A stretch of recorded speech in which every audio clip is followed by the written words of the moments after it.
N Sreekumar മാധ്യമപ്രവർത്തകൻ നമ്മോടൊപ്പം ചേരുകയാണ്. ശ്രീകുമാർ, ഇവിടെ പടലപ്പിണക്കങ്ങൾ കോൺഗ്രസിൽ പുത്തരിയല്ല, പുതിയ കാര്യമല്ല. നമുക്കറിയാം, എല്ലാ കാലങ്ങളിലും ഗ്രൂപ്പുകളുണ്ട്, നേതാക്കൾ തമ്മിലുള്ള പ്രശ്നങ്ങളുണ്ട്. പക്ഷേ അതിൻ്റെ ഒരു പ്രത്യേക സാഹചര്യത്തിൽ കൂടി കോൺഗ്രസ് പാർട്ടി കടന്നു പോകുമ്പോൾ ഇനിയൊരു നിയമസഭാ തെരഞ്ഞെടുപ്പിലെ പരാജയം സഹിക്കാൻ പറ്റാത്ത വിധത്തിൽ വഷളാകുന്ന സാഹചര്യം ഒരുക്കുന്ന ഒരു പശ്ചാത്തലത്തിലൊക്കെ നമ്മൾ അതിനെക്കുറിച്ച് ചേർത്ത് വെച്ചാൽ ഇപ്പോൾ ഒരുമിച്ച് നിന്ന് മുന്നോട്ട് കൊണ്ടുപോകേണ്ടവരല്ലേ ഇവരുടെ ഇടയിലുള്ള ഈ അഭിപ്രായ വ്യത്യാസങ്ങൾ എന്ത് ഗുണമാണ് പാർട്ടിക്ക് നൽകുക?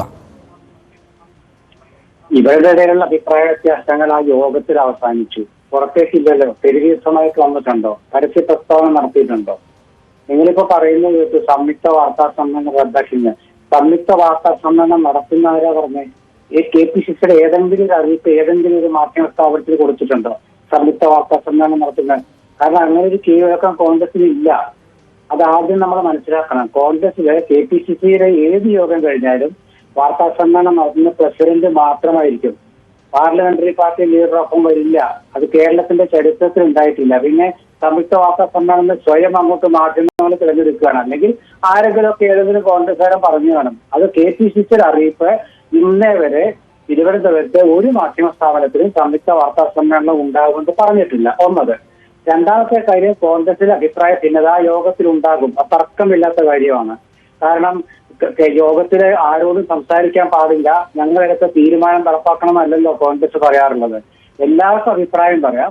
അഭിപ്രായ സംഘടന തന്നെ ഉണ്ടാകാറുണ്ട്, വാക്കേറ്റം ഉണ്ടാകാറുണ്ട്. അതൊക്കെ ശരിയാണ്, അതൊക്കെ നടന്നിട്ടും ഉണ്ടാകും. പക്ഷെ അത് പുറത്തേക്ക് വന്നോ? ഏതെങ്കിലും ഒരു കോൺഗ്രസ് നേതാവ് പുറത്ത് പത്രസമ്മേളനം നടത്തിയിട്ട് സതീശ സുധാകരന്റെ കുറ്റം പറഞ്ഞോ? ഇല്ലല്ലോ. പിന്നെ സതീശൻ സുധാകരൻ എനിക്ക് മനസ്സിലാകാത്തൊരു കാര്യം, അവർ തമ്മിൽ പിണക്കമാണെന്നാണ്. നിങ്ങൾക്ക് തെറ്റിദ്ധാരണമാണത്. സതീശന് സുധാകരൻ തമ്മിൽ പിണക്കവുമില്ല. പിണക്കമുള്ള നേതാക്കൾ വേറെയാണ്. അത് നിങ്ങൾ മനസ്സിലാക്കണം. അത് നിങ്ങൾക്ക് കണ്ടുപിടിക്കാൻ കുഴപ്പമില്ല. സതീശന് സുധാകരൻ തമ്മിൽ പിണക്കവുമില്ല. പക്ഷെ അവർക്ക് പത്രസമ്മേളനം നടത്തേണ്ട കാര്യമില്ല.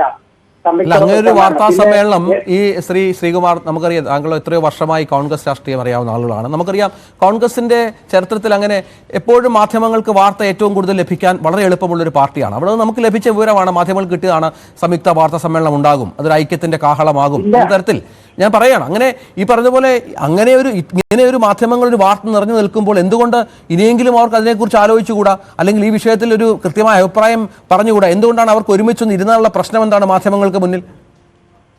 എന്തിനെന്റെ ആവശ്യം? മാധ്യമങ്ങൾ എന്തെങ്കിലും തീരുമാനിച്ചിട്ട് അത് നടപ്പാക്കാനാണോ KPCC ഒരറിയിപ്പും കൊടുത്തിട്ടില്ല. രഞ്ജിത്ത്, നിങ്ങൾ മനസ്സിലാക്കൂ, KPCC ഒരറിയിപ്പും കൊടുത്തിട്ടില്ല സംയുക്ത വാർത്താ സമ്മേളനം ഉണ്ടാകുന്നത്. പിന്നെ അങ്ങനെ അറിയിപ്പില്ലാതെ മാധ്യമങ്ങൾ തീരുമാനിച്ചിരിക്കണോ? മാധ്യമങ്ങൾ തീരുമാനിച്ചാൽ നടപ്പാക്കാനാണോ KPCC? അതൊന്നുമില്ല. KPCCയുടെ തീരുമാനം KPCC നടപ്പാക്കും. പിന്നെ മാധ്യമങ്ങൾ കോൺഗ്രസ് ഐക്യം ഉണ്ടാക്കേണ്ട കാര്യമില്ല. കോൺഗ്രസിൽ ഐക്യം ഉണ്ടാകുന്നത് നേതാക്കൾ കൊണ്ടല്ല, അത് CPM-ല്. കോൺഗ്രസ് ഐക്യം ഉണ്ടാകുന്നത് എങ്ങനെയാ വെച്ചാൽ തെരഞ്ഞെടുപ്പ് വരുമ്പോൾ ഐക്യം ഉണ്ടാവും. തെരഞ്ഞെടുപ്പ് കഴിഞ്ഞാൽ സംഘടനാ തെരഞ്ഞെടുപ്പ് വരുമ്പോൾ ഐക്യത്തിന് ചെറിയ വിള്ളൽ വരും. കാരണം പാർട്ടി പിടിക്കാനുള്ള താല്പര്യം അത് എല്ലാ കാലത്തും ഉണ്ട്. കരുണാകരൻ ആന്റണി കാലം തൊട്ടതുണ്ട്. അതിൽ മാറ്റമില്ല. ഗ്രൂപ്പ് രാഷ്ട്രീയ കോൺഗ്രസിന്റെ ഭാഗമായത് അതുകൊണ്ടാണ്. ഇന്ന ശക്തമായ ഗ്രൂപ്പ് കോൺഗ്രസിൽ ഇല്ലാത്തത് കൊണ്ടാണ് ഈ പ്രശ്നമൊക്കെ. 21 സീറ്റുകൾ മാത്രം ഈ 2024 ഒരു പാർട്ടി 2025 ഒരു പാർട്ടിയാണെന്ന് കൂടി ഓർക്കണം സാർ. കാരണം എത്രയോ ജില്ലകളിൽ പ്രാതിനിധ്യമില്ല ഈ പാർട്ടിക്ക്. അവിടെയാണ് കരുണാകരന്റെയും ആന്റണിയുടെയും കാലമല്ലല്ലോ. ഈ തരത്തിൽ തർക്കമുണ്ടാക്കാനുള്ള ആരോഗ്യം പോലും ഇല്ലാത്തൊരു പാർട്ടിയാണെന്ന് ആലോചിക്കണം. ഈ കഴിഞ്ഞ ലോക്സഭാ തെരഞ്ഞെടുപ്പില് കേരളത്തിലെ 19 ലോക്സഭാ മണ്ഡലങ്ങളിൽപ്പെട്ട 140 നിയോജക മണ്ഡലത്തിലെ ഇടതുമുന്നണിക്ക് എത്ര സീറ്റുണ്ട്? 2019 കൂടി ഓർക്കണം.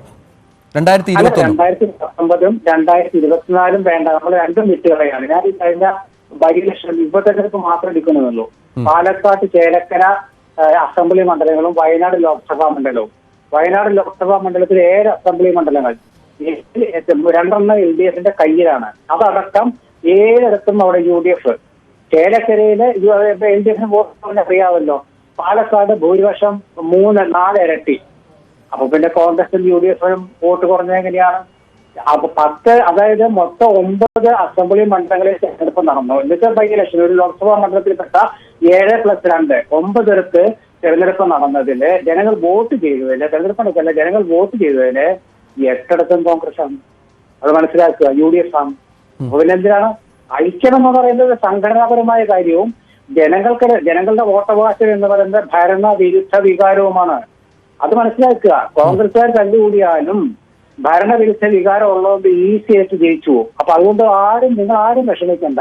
അടുത്ത തവണ UDF-ന്റെ മുഖ്യമന്ത്രി അധികാരത്തിൽ വരും. അത് ആരാണ് കോൺഗ്രസ് തീരുമാനിക്കും എന്നുള്ള അവർ സ്ഥിരം പറയാറുണ്ടല്ലോ. ഹൈക്കമാൻഡ് തീരുമാനിക്കും. ഹൈക്കമാൻഡ് തീരുമാനിക്കാത്ത ഇവിടെ തർക്കമൊന്നും വേണ്ട. കോൺഗ്രസിൽ ആര് മുഖ്യമന്ത്രി ആവണം എന്നതിനെ കുറിച്ച് ഒരു തർക്കം സംശയം വേണ്ട. കാരണം കോൺഗ്രസിൽ എല്ലാവരും തുല്യരാണ്, ജനാധിപത്യ ബോധമുള്ളവരാണ്, താല്പര്യങ്ങളുള്ളവരാണ്, മുഖ്യമന്ത്രി ആകാൻ താല്പര്യമുള്ളവരാണ്. അപ്പൊ അതുകൊണ്ട് തർക്കം വരും. അല്ലാണ്ട് പിണറായി വിജയൻ പാർട്ടി സമ്മേളനത്തിൽ പോയിരുന്ന ആരും ഉണ്ടാത്ത പോലെയാണോ കോൺഗ്രസിൽ KPCC പ്രസിഡന്റ് പോയിരുന്ന ആരും അല്ല. ആ വ്യത്യാസം നിങ്ങൾ മനസ്സിലാക്കണം. ശരി, അതാണ് അദ്ദേഹത്തിന്റെ ആത്മവിശ്വാസം. ശ്രീ N. ശ്രീകുമാറാണ് സംസാരിച്ചത്.